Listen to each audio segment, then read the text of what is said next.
I appreciate it, Ross.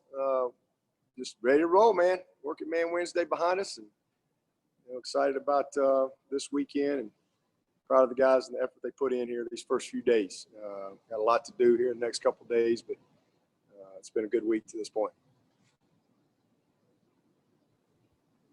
Hey, Coach, it's Trevor from CUTigers.com here. We got to talk to Justin Mascoll yesterday, just a redshirt sophomore, but seems to have a really good head on his shoulders. How good was it to see him record his first sack the other night? And how much of an advantage is it getting as much production as you do from so many different guys so that the defense can't just key on one particular player and double team them? You really had that with that 2018 group. Yeah, I mean, that's really how we've always been around here. We try to create depth. We try to create functional depth, guys that can play winning football. And, again, that helps your morale, but it creates competition.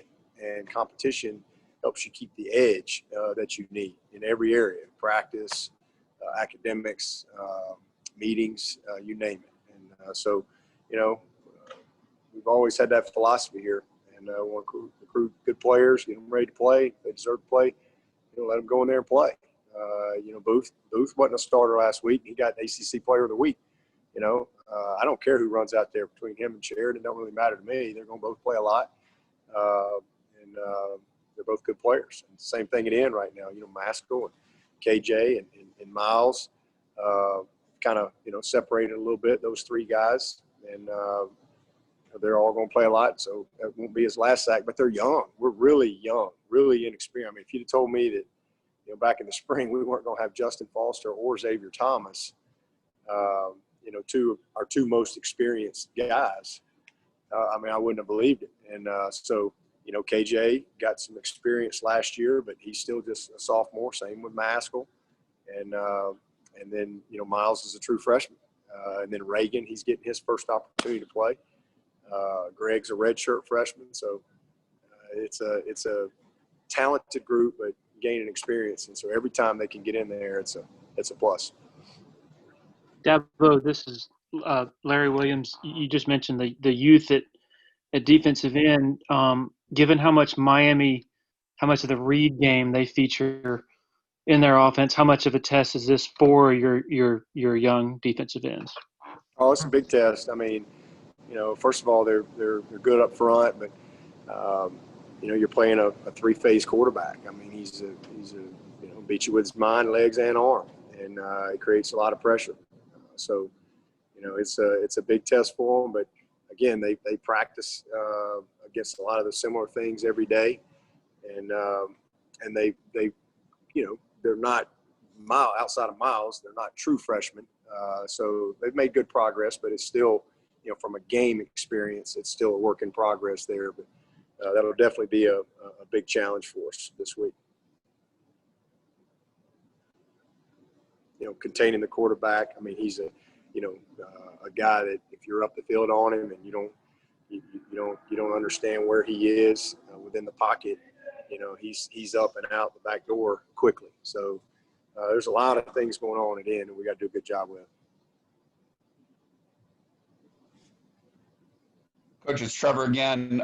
You managed to put up a lot of points despite Ngata not recording a catch in the last two games.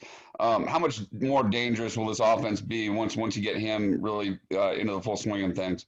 Oh, he's a special player. I think I said the other day, I mean, if you would have asked me who I felt like coming out of camp was ready to explode, my first answer would have been Ngata. I mean, he is a really special player, and had a good first game against Wake Forest, a couple grabs, and then you come back and he tweaked his abdominal muscle, and we didn't really hardly play him against the Citadel, and then he had a few moments last week, but he had a couple of plays where it just kind of re-aggravated it, so we just took him out. So we're trying to get him well, and hopefully when he's full speed, you'll know. I mean, because he's special, no doubt about it. So it's just a matter of time. But once we get him rolling, we'll definitely be better for it. That's for sure.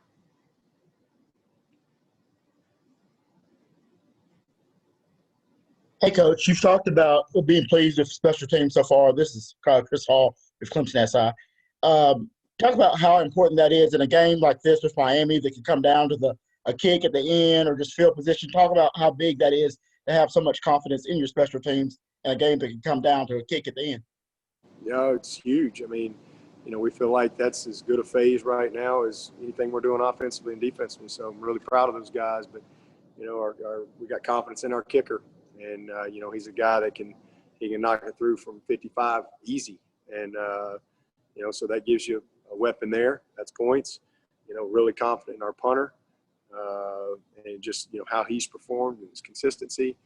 Our kickoff, our return game has been a factor. So, we're really right now a three-phase team. And that's the way we want to keep it. And sometimes all things are even. Special teams is where the game is won and or lost, and we want to be the team that gets it done in that area. So I'm very confident in the guys we got and what we're doing. Anybody with anything else for Coach?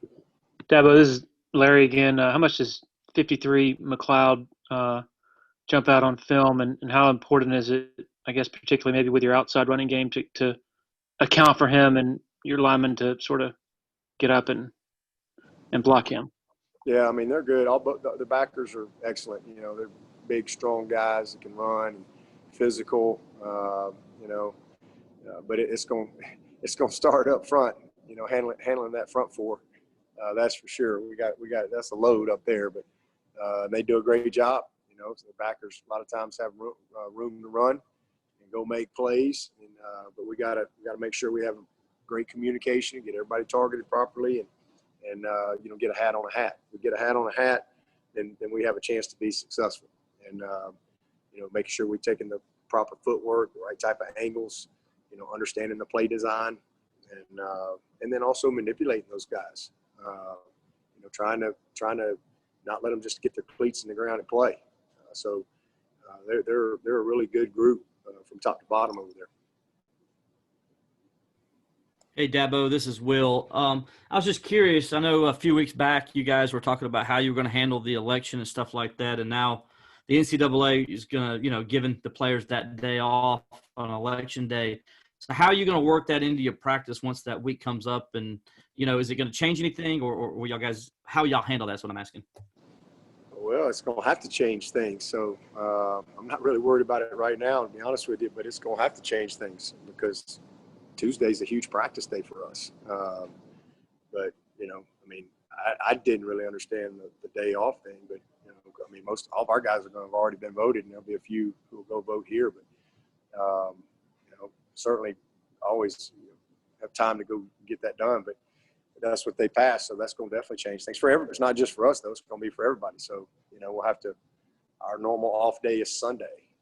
So we'll have to come in on Sunday. So it'll just cut down on our prep time. Typically, we're off on Sunday, and that's a heavy prep day, Sunday, Monday for us. And we get our guys at 4 o'clock on Monday, and we always feel like we've gotten a lot of work done. So you're going to miss Tuesday. So you got to get that stuff done on Sunday. It's a quick turnaround for you. Play Saturday, quick turnaround. But it's the same for every team out there. So just is what it is. So that's really it. It's the only adjustment that you can make. Hey, Coach, it's David Hood with TigerNet. We were talking with ESPN's Chris Fowler today, and he was talking about the way that you've built the program and the culture and how maybe you don't have to motivate as much as maybe you would have in 2014 or 15 because you've recruited guys that are self-motivated. Is that something that you can look for in a guy, and go out and kind of get those kids that you kind of just point them in the right direction and they just go do it? Well, we've always had kids that, Grady Jarrett wasn't a highly recruited guy. He was 2-star, but he's pretty dang motivated. We've always had guys like that forever and ever and ever. So we've always looked for that part of it. But motivation's always the key. It doesn't matter. If that didn't matter, then everybody with the best players would win. The motivating part, the leadership, nurturing that daily has got to be a huge part of what you do. You're dealing with young people, but we've always, had a bunch of guys that were self-driven. Now, we've gotten more and more talented guys over the years, but the motivation has always got to be there. It's always got to be there because you're not, it always comes back to the entire team, not just a few people. Dabo, this is Matt. With Xavier, has he been able to return to practice this week? And do you know if he might be able to suit up? He is back to practice, and I do hope that he can at least dress this week. We were hoping he'd dress last week, but he had a funeral that he had to go to and wasn't able to get back in time until after the test on Friday morning. And if you miss that test, you can't even be in the locker room or the sideline or anything because that's, it's not like you can run up to the hospital. It's an ACC test. They fly in and fly right back out. So otherwise he would have been dressed this past weekend. But, it's my hope. I hope that he's, at least able to, get out there and move around a little bit in pregame and let's see where he is and see if we can keep progressing him. Hey, this is David again. Lawton Swan at Sports Talk said he's doing his live show, but wanted to ask you about the preparation for tight end Brevin Jordan. Thinking about how teams have had success with, downfield against Clemson in the past, guys like O.J. Howard, Thad Moss. Just your thoughts on trying to prepare for Brevin and actually both of their tight ends that are so good. Yeah, you got to know where they are, and you got to have your eyes on the right things. And don't give them any. You look at some of their plays; they're running wide open. Make the plays be competitive. If a guy makes a play, but let's don't let them make plays, uncontested. So through these first three games, they've had a bunch of those, and where guys have got their eyes on the wrong things. Manipulated with what's going on in the backfield, and next thing you know, those guys are wide open. But they use them in a lot of different ways. Very, very talented, and we got to do a great job with just communicating, having the right matchups, and knowing where they are. I mean, they're the leading. Brevin's he's the leading receiver, so he's a guy that you best believe he's got our attention. We'll take one more question for Coach.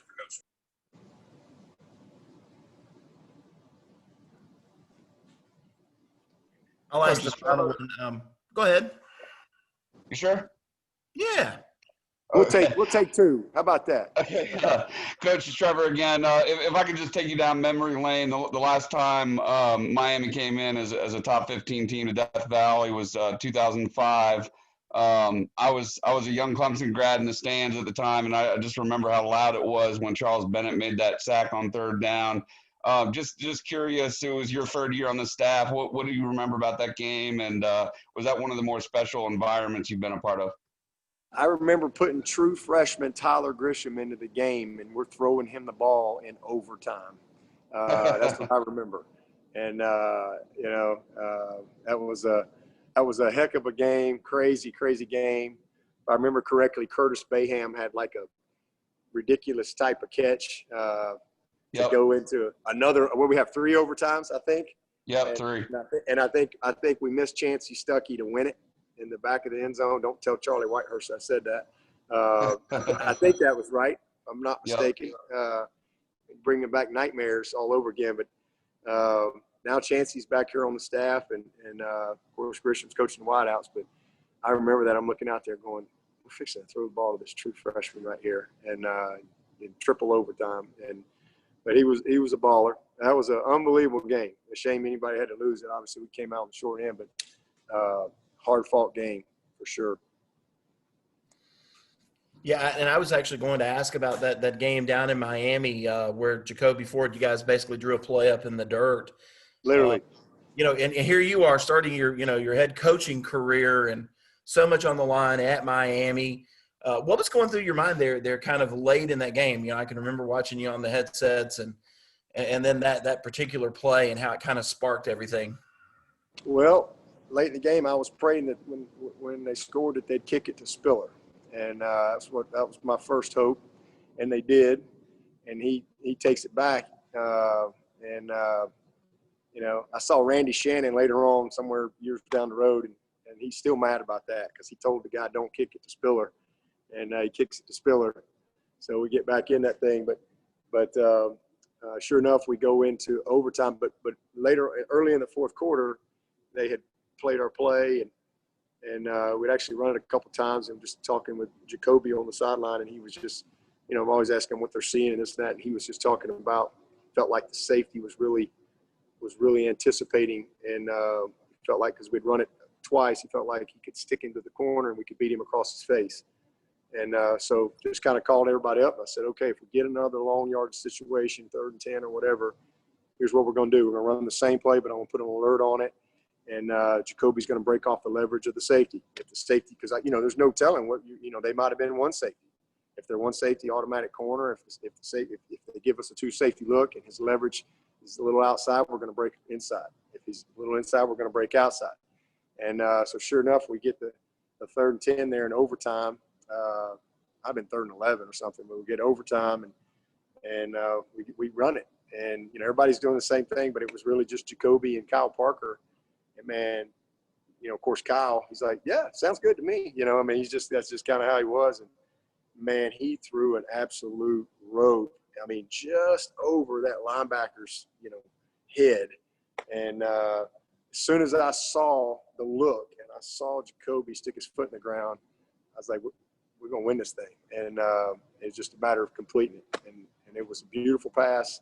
Unbelievable. I think that was our first top 10 win, if I remember correctly. I think that was the first top 10 win that year. And it kind of sparked us because, you know, we started off struggling. And but we ended up, you know, winning like 6 in a row or something and won the division and all that. But that was a huge game. That was one I'll never forget. I think I lost 10 pounds that night too. It was hot. It was all get out.